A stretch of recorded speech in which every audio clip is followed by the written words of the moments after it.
9 PM news, हम दिखाएंगे झूठ को सच का आईना।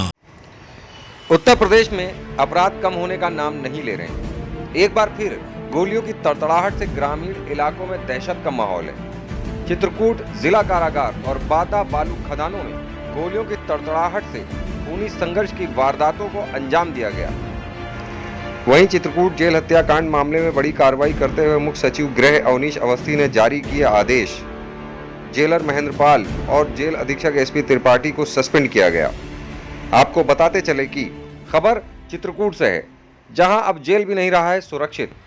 प्रदेश के चित्रकूट जिला कारागार में कैदियों के बीच हुए घमासान में चली गोलियों से गूंजा जेल परिसर। मुख्तार गैंग के मेराजुद्दीन समेत 2 की हुई हत्या। एनकाउंटर में गैंगस्टर अंशु दीक्षित भी मारा गया। पूरा मामला चित्रकूट जिला कारागार का है, जहां शुक्रवार को कैदियों के बीच खूनी टकराव और संघर्ष हो गया। इस दौरान पश्चिमी यूपी के एक बदमाश अंशु दीक्षित ने मुख्तार अंसारी के खास गुर्गे मेराजुद्दीन समेत 2 कैदियों की गोली मारकर हत्या कर दी। मेराजुद्दीन बनारस जेल से चित्रकूट जिला कारागार भेजा गया था। इस दौरान जिला अधिकारी और पुलिस अधीक्षक मौके पर पहुंचे थे। पुलिस फोर्स ने डबल मर्डर करने वाले अंशु दीक्षित को सरेंडर करने के लिए कहा, लेकिन वो लगातार फायरिंग करता रहा। पुलिस ने हमलावर कैदी अंशु दीक्षित को एनकाउंटर में ढेर कर दिया। सूत्रों के अनुसार पश्चिम यूपी का कुख्यात बदमाश अंशु दीक्षित नाम का बंदी सुबह परेड के बाद अपने साथ बंद कैदी मेराजुद्दीन और मुकीम उर्फ काला पर ताबड़तोड़ गोलियां चलाने लगा। इस हमले में दोनों कैदियों की मौके पर ही मौत हो गई। इसके बाद अंशु जेल के भीतर ताबड़तोड़ फायरिंग करने लगा। करीब आधे घंटे तक जेल कर्मी इस खौफ में उसके करीब तक नहीं गए। आज सुबह लगभग 9:30-10 बजे के करीब जेल सुप्रिंटेंडेंट द्वारा सूचना दी गई कि एक बंदी द्वारा अपने सहबंदियों पर फायरिंग की जा रही है। इस सूचना पर तत्काल मैं और डीएम साहब और साथ में पूरी जनपद की पुलिस बल जो है वो यहाँ घटनास्थल पर आया। जब घटनास्थल पर पहुंचे तो उक्त बंदी द्वारा हाथ में पिस्टल लेकर फायरिंग की जा रही थी और मौका वारदात पर 2 बंदियों को उसके द्वारा गोली मार दी गई थी। इस पर हमारे द्वारा पुलिस द्वारा चारों तरफ से घेराबंदी की गई और उक्त अभियुक्त, जिसका नाम बाद में अंशु दीक्षित पता चला, उसको आत्मसमर्पण हेतु बताया गया। बार बार उसे सरेंडर के लिए कहे जाने के कारण उसके द्वारा आत्मसमर्पण नहीं किया गया, परंतु पुलिस पार्टी पर फायरिंग शुरू कर दी गई। इस पर आत्मरक्षार्थ पुलिस पार्टी द्वारा उक्त अभियुक्त पर फायरिंग की गई, जिससे उसको गोली लग गई।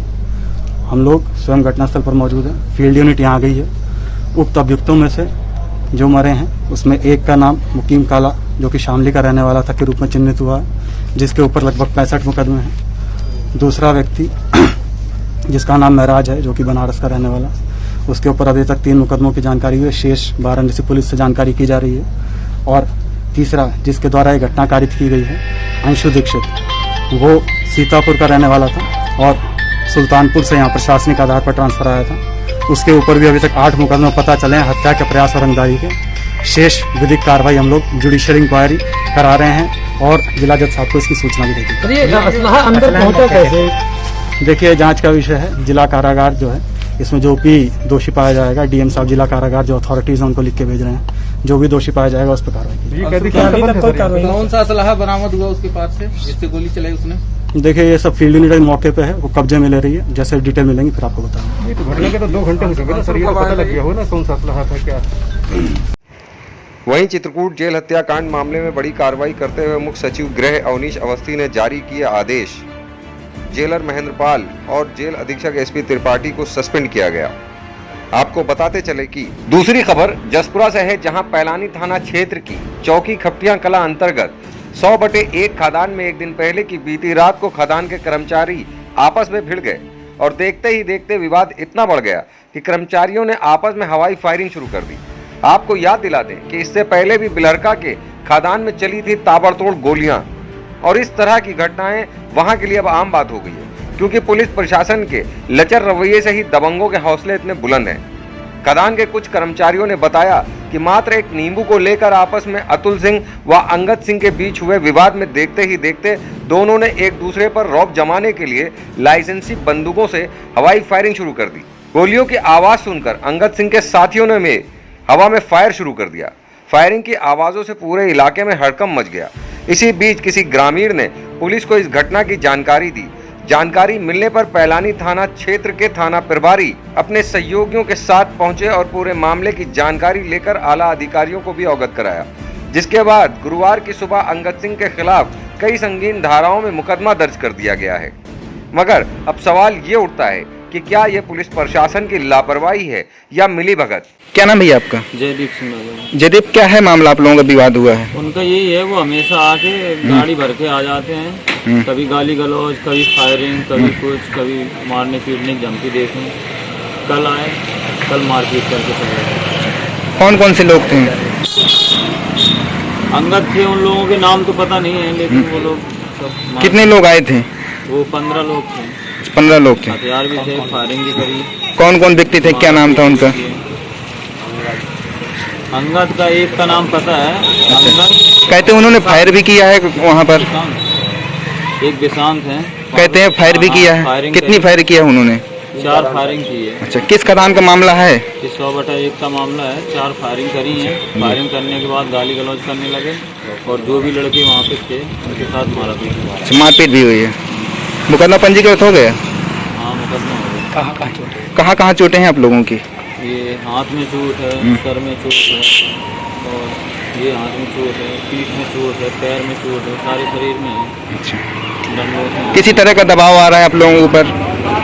हाँ, धमकी दे रहे हैं मारने पीटने की। अभी भी सुबह शाम को झगड़ा होने के बाद अभी सुबह भी आए। कहाँ के हैं आप रहने वाले? हम भिंड के रहने वाले हैं। अच्छा, सुबह भी आए, सुबह भी। क्या घटना आज हुई है, इसके बारे में बताएं। गोली चली है साहब। किस विवाद को लेकर के गोली चली? ये भूमधरी जमीन से जबरदस्ती ट्रक निकाले जा रहे थे। कौन निकाल रहा था? खदान वालों की महादेव कंस्ट्रक्शन के नाम से खदान चलती है, उनके ट्रक निकल रहे थे। किसने गोली चलाई है? ये खदान वालों के पक्ष से थी सर, मैं नाम से परिचित नहीं हूँ उनके। कितने लोग थे उस समय? साहब कम से कम 6-7 लोग थे। और किसके ऊपर गोली चलाई? ये जयपाल और जितने काफ़ी लोग थे ऐसे खेत वाले जो पीड़ित हैं, ये सभी लोग थे वहीं पर। तो सब एक एकत्र खड़े थे, तभी वहाँ से फायरिंग होना शुरू हो गई। फिर क्या हुआ? साहब अपनी जान बचाकर अपने लोग घर को भागे, तभी उन्होंने अपने ट्रक निकाल दिया वहाँ से। पुलिस आई थी? जी, बाद में आई पुलिस। क्या हुआ फिर? फिर पुलिस आई तो उन्हें जयपाल को ले गई उठा करके, और पीड़ित को ही? जी, और वो ठेकेदार जो थे तो वो अपनी गाड़ी से गए हैं। अब या पुलिस उन्हें ले गई हो या कुछ भी हो, लेकिन अपनी गाड़ी से गए हो। क्या कभी तुम्हारे खेतों से भी निकाला गया था? जी, हमारे खेत से भी ऐसे ही हुआ था सर। फिर क्या हुआ था? मैंने एसडीएम महोदय को भी सुनाया, सीओ महोदय को सुनाया, कोतवाल को भी सुनवाया, काफ़ी जगह सुनाया, लेकिन मेरी कोई सुनी नहीं गई थी। फिर पुलिस और ठेकेदारों के दोनों के सह से मेरे ऊपर दबाव बना करके 25,000 रुपये दे करके मेरा मुंह बंद कर दिया गया था और ये कहा गया था कि तुम कहीं नहीं जाओगे, नहीं सुनाओगे। तो तुमने पैसा भी लिया था? जी सर, अब 25,000 रुपये में ज़बरदस्ती है, नहीं मैं उतने पैसा नहीं लेना चाहता था, ना मैं अपना खेत देना चाहता था। जबरदस्ती तुम्हारे साथ किसने की? साहब वहीं ठेकेदार भी थे, वहीं स्टाफ भी था। स्टाफ मतलब? दरोगा जी थे। कब की बात है ये? ये साहब फरवरी मार्च की बात है। जबकि प्रदेश सरकार के मुखिया तो लगातार कानून व्यवस्था दुरुस्त करने और अपराधियों पर सख्त कार्रवाई करने की बात कर कड़े निर्देश देते रहते हैं। अब हो कुछ भी, मगर इस तरह की घटनाओं को रोकने में पुलिस की नाकामी साफ नजर आ रही है। आप देख रहे थे 9 PM न्यूज लाइव के लिए बांदा से वरिष्ठ संवाददाता अनवर रजा की रिपोर्ट। सच के लिए देखते रहिए 9 PM न्यूज।